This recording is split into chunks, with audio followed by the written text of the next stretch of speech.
நினைச்சபடி உயிர் மூச்சு நிறுத்து கண்மணியே.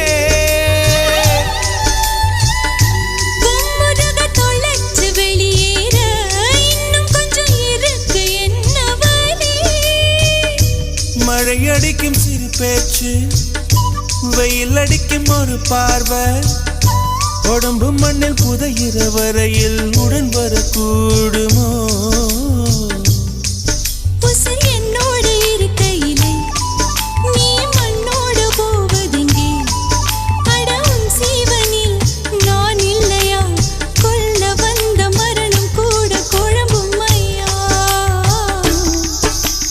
உறுப்பு சிறுப்பவளே, என்ன குங்குமத்தில் கரைச்சவளே, நெஞ்சில் மஞ்சள் தைச்சு குடிக்கையில் உன்னை கொஞ்சம் பூசுவியா? உன் பொருசுக்குள் மணியாக என்ன கொஞ்சம்